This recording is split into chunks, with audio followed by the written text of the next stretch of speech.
साथियों, इस वीडियो में हम आपको बताएंगे पश्चिम बंगाल में भले ही विधानसभा का चुनाव खत्म हो चुका है,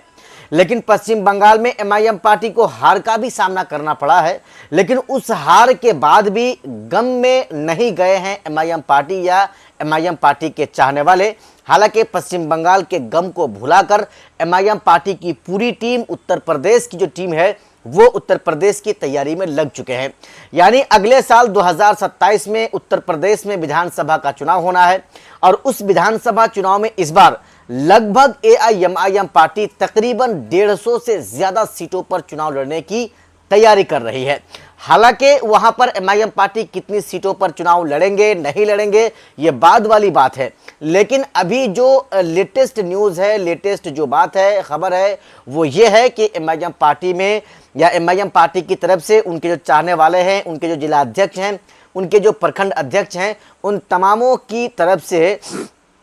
सदस्यता अभियान का काम जोरों शोर के साथ चलाया जा रहा है। यानी एक दूसरे तक ओवैसी के पैगाम को पहुंचाने की कोशिश की जा रही है।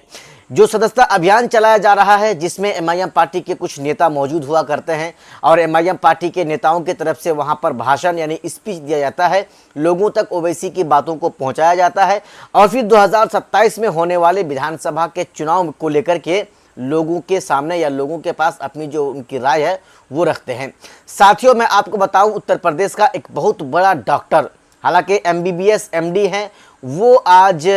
ऑल इंडिया मजलिस इत्तेहादुल मुस्लिमीन पार्टी में वो आज शामिल हो चुके हैं। एमआईएम पार्टी का सदस्यता वो ले चुके हैं। जी, मैं आपको बताऊं, ऑल इंडिया मजलिस इत्तेहादुल मुस्लिमीन पार्टी के जो प्रदेश अध्यक्ष हैं हाजी शौकत अली साहब, उनके तरफ से जो है उनके फेसबुक आईडी में ये खबर जो है अपलोड किया गया है कि डॉक्टर श्याम प्रकाश यादव जो एमबीबीएस हैं, एमडी हैं, वो जो है असदुद्दीन ओवैसी साहब की पार्टी की नीतियों से प्रभावित होकर,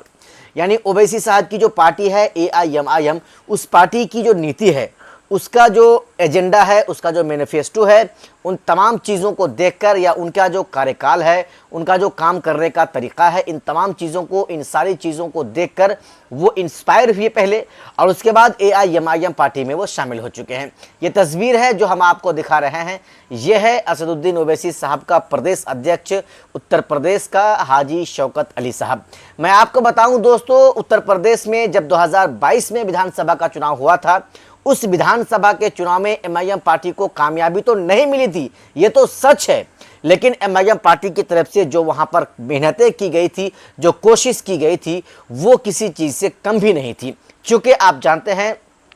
एमआईएम पार्टी की तरफ से भरपूर प्रयास वहां पर किया गया था कि किसी तरह से वहां पर जो खाता है यानी जो काउंटिंग है वो शुरू हो, यानी एमआईएम पार्टी का वहां पर खाता खुले, एक भी विधायक वहां से एमआईएम पार्टी का बने, लेकिन ऐसा नहीं हुआ था और एमआईएम पार्टी का वहां पर खाता भी नहीं खुला था और कोई विधायक वहां से जीतकर नहीं आए थे। कुल मिलाकर साथियों, ये बात मैं आपको बताऊं, जिस तरह से बिहार में विधानसभा का चुनाव 2025 में हुआ, एमआईएम पार्टी को कामयाबी मिली और 5 उन तमाम सीटों पर कामयाबी मिली जिन तमाम सीटों पर 2020 में एमआईएम पार्टी को कामयाबी मिली थी। यानी वो अपनी सीटों को, तमाम के तमाम सीटों को बचाने में कामयाब रही। लेकिन ठीक उसके ही बाद, उसके 6 महीने के बाद जब बंगाल में चुनाव हुआ हाल ही में, तब एमआईएम पार्टी का अच्छा रिजल्ट वहां पर देखने को नहीं मिला। यानी लोग वहां पर एमआईएम पार्टी को ज़्यादा प्यार और मोहब्बत नहीं दिया। हालांकि 2 ऐसी सीटें हैं जहां पर एमआईएम पार्टी काफ़ी मजबूती से वहां पर चुनाव लड़ रही थी। उनमें एक कांदी विधानसभा जहां से एमआईएम पार्टी के उम्मीदवार को 23,000 वोट मिले